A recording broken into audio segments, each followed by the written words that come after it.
mulai pada hari ini, kita berdoa dulu ya, berdoa menurut kepercayaan kita masing-masing. Berdoa dimulai.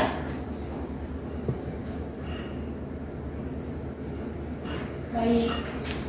Gimana kabarnya hari ini? Baik, Ibu. Ada yang gak hadir? Ada Febrian, Ustaz. Febriansa? Ya. Oke. Masih semangat gak? Masih. Ini jam-jam siang biasa rawan ya? Ya. Silakan kalian keluar dulu ke WC cuci mukanya. Sebelum kita mulai pada hari ini. Oke, sebelum itu buku pelajaran sebelumnya silakan disimpan, keluarkan buku biologi kalian. Kemudian HP-nya juga disimpan ya, nggak ada yang main-main HP selama jam pelajaran ibu. Izin ke toilet. Ya silakan. Kecuali kalau misalnya juga bilang silakan keluarkan HP baru kalian keluarkan HP lainnya ya. Ya, Bu. Oke. Pertama ibu mau kasih kalian lihat dulu video ini.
Dari video tersebut, kira-kira kejadian apa yang kalian bisa amati?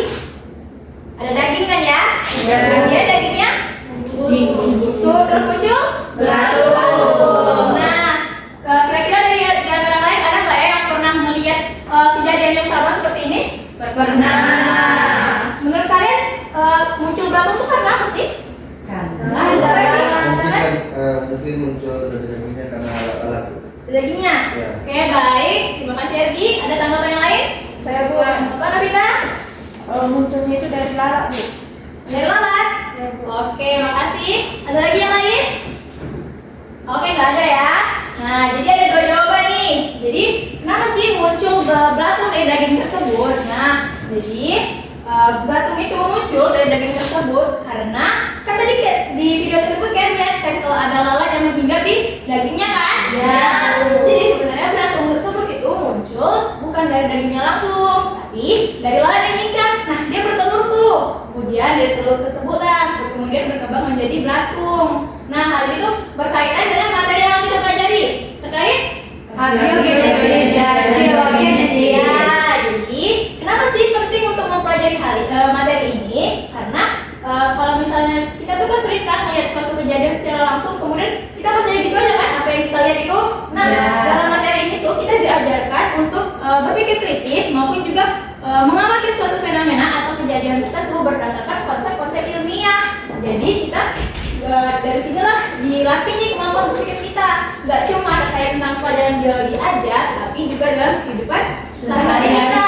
Jadi penting ya untuk belajar terkait teori abiogenesis dan teori biogenesis ini. Nah, jadi dengan begitu hari ini tuh kita tujuan pembelajarannya itu ada dua. Peserta didik mampu menganalisis perbedaan teori abiogenesis dan juga teori biogenesis. Kemudian juga peserta didik ini mampu mengevaluasi kebenaran suatu fenomena atau suatu kejadian tertentu berdasarkan konsep ilmiah. Jadi yang pertama ada teori abiogenesis. Nah, abiogenesis ini dia tuh terdiri dari beberapa kata. Kalau A itu artinya apa? Tiga. Kalau hidup, hidup. Nah, kalau genesis artinya kejadian. Jadi secara tidak langsung teori abiogenesis itu menyatakan bahwa makhluk hidup itu berasal dari makhluk tak hidup. Dia juga menyatakan tuh kalau makhluk itu muncul spontan dari benda dari makhluk. Nah, seperti benda mati itu. Nah, jadi kalau abiogenesis itu dia ada beberapa tokoh nih yang mendukung teori ini. Ada Aristoteles, terus John Needle, maupun juga ada Anthony van Leeuwenhoek. Nah, dimana kalau misalnya Aristoteles itu tuh dia mendukung teori itu dari pengamatan langsungnya tuh. Dia pertama-tama dia memasukkan daging ke dalam toples, tapi toplesnya dibuka aja. Nah, di sini muncul lalat yang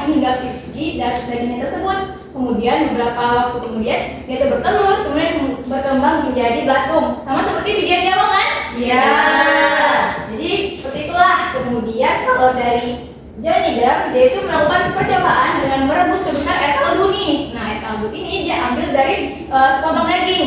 Kemudian air kaldunya ini nih, kemudian kalian dipanaskan dulu untuk sterilisasi. Nah, kemudian didinginkan. Tapi dia tuh nggak ditutup nih, nggak ditutup. Kemudian didiam beberapa kemudian ternyata airnya keruh. Nah, setelah diteliti, ternyata ada mikroorganisme nih di dalam air kaldu tersebut. Nah, next kalau Anthony van Leeuwenhoek, dia tuh mendukung teori ini tuh melalui pengamatan dia tuh terhadap air hujan maupun juga air jerami. Jadi setelah dia teliti nih menggunakan mikroskop, ternyata ada mikroorganisme yang hidup di dalam air hujan maupun juga air jerami.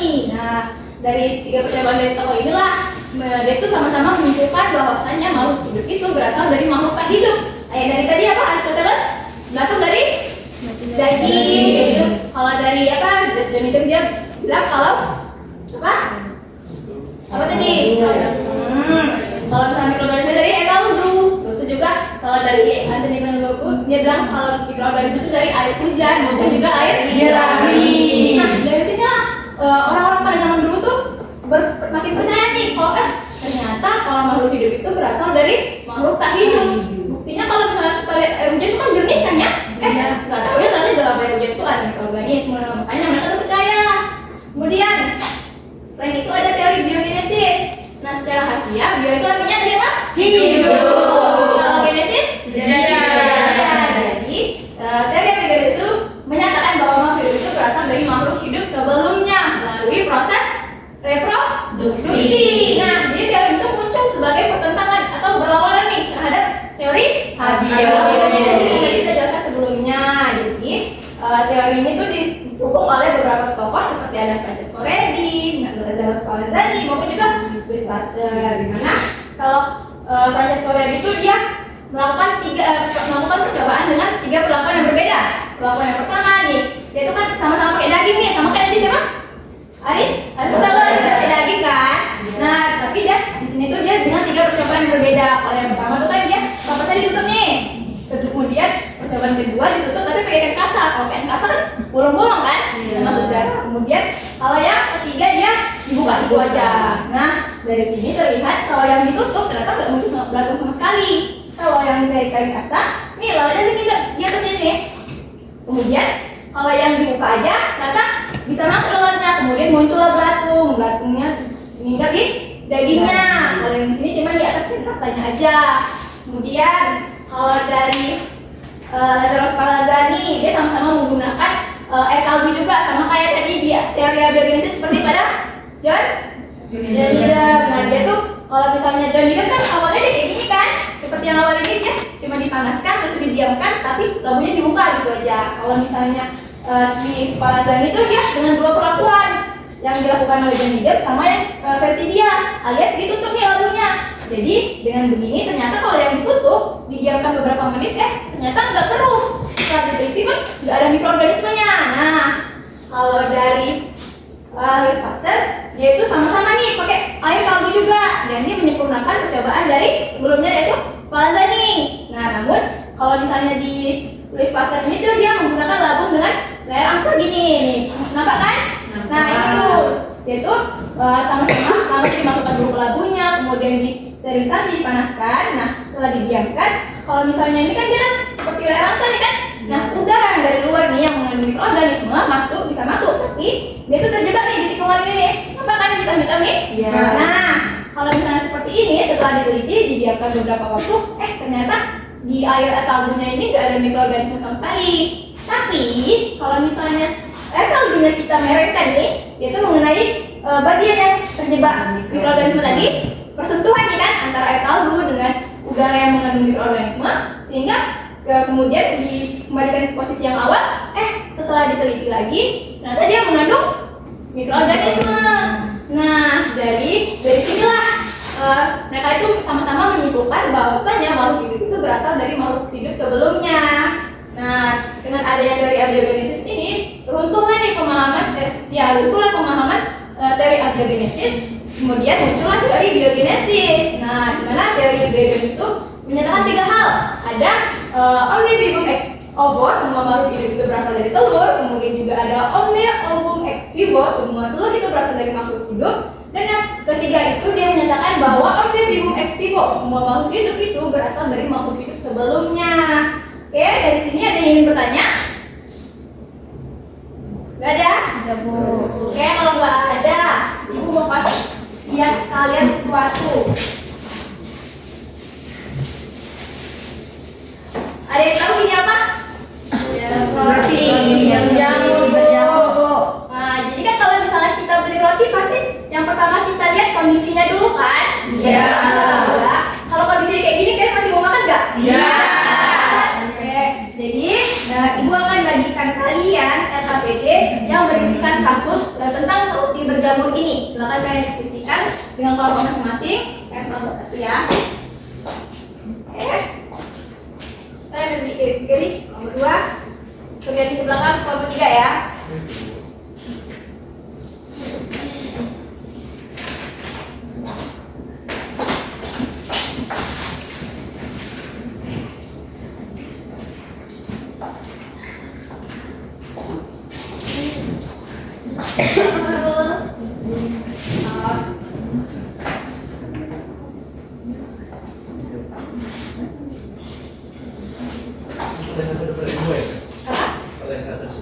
Iya, langsung aja di situ.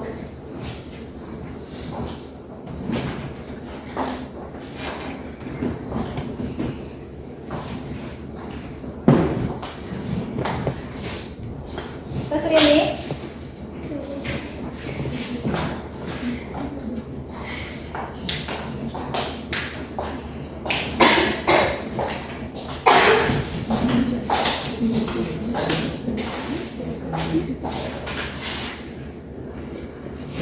Kalau ada yang itu tanyakan ya.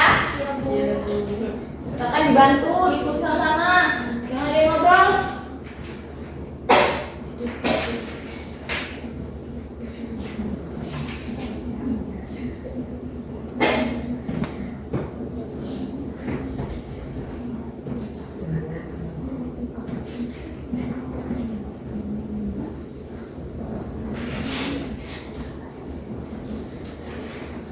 Sudah siap?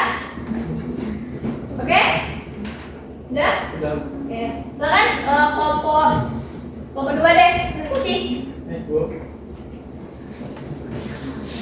Jadi pertanyaannya bandingkan teori abiogenesis dan biogenesis dalam menjelaskan kasus tersebut. Nah, menurut teori abiogenesis, jamur yang muncul pada roti itu dianggap berasal secara spontan dari roti itu sendiri.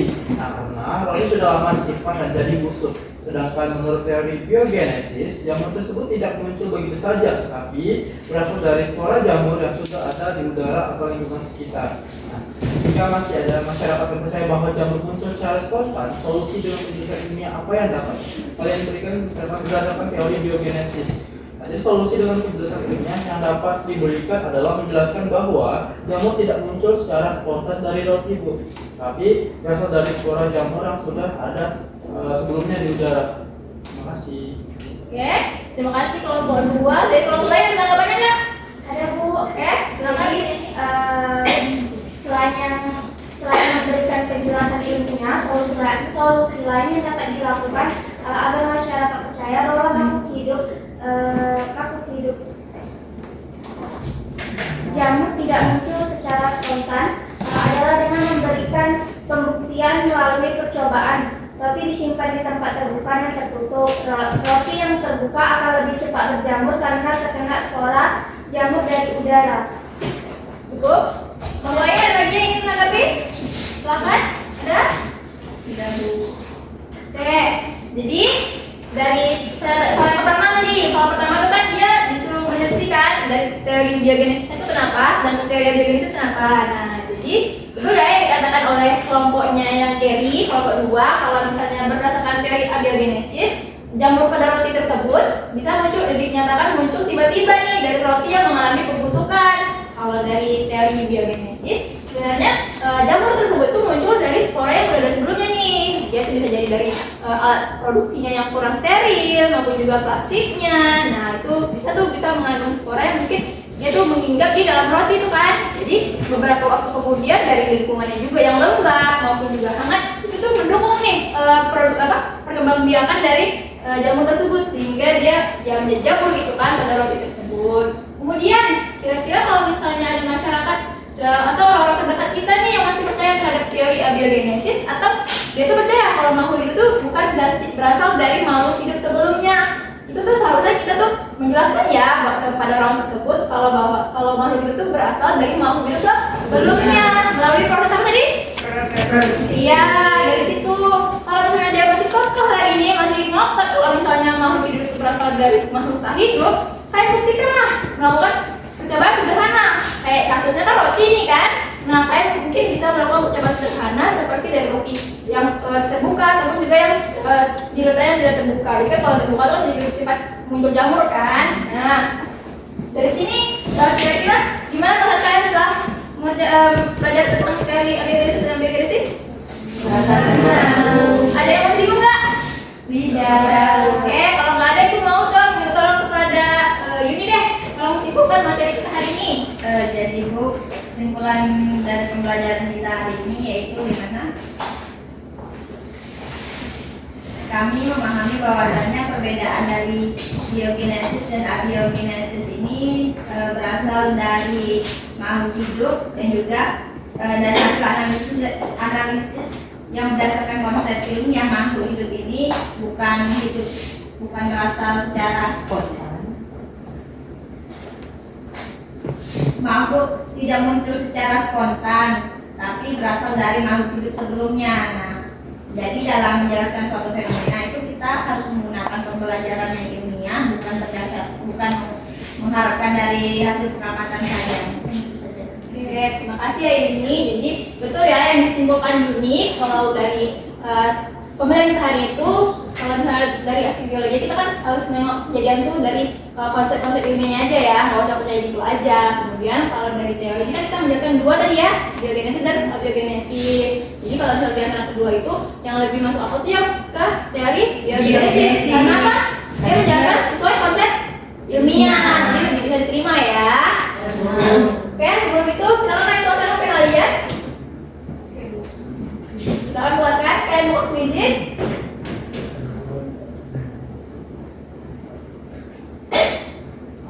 Kalau nggak bisa di scan, kalian buka aja quizitnya terus itu masukkan kodenya.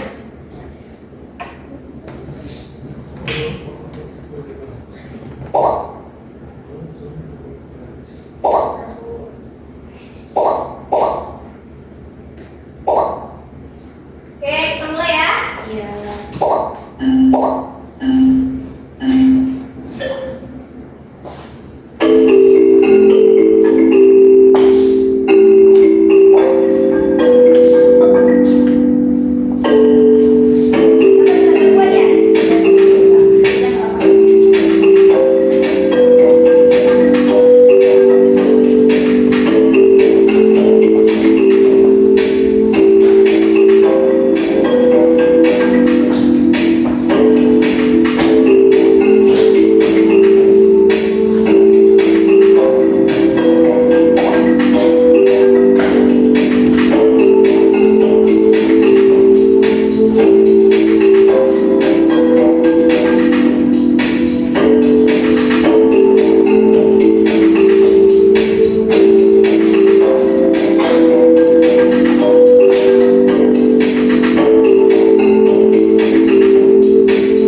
ya.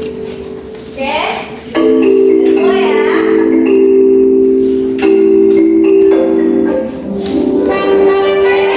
Satunya ada Sri. Dan ada Yuni. Oke. Untuk pertemuan berikutnya, silakan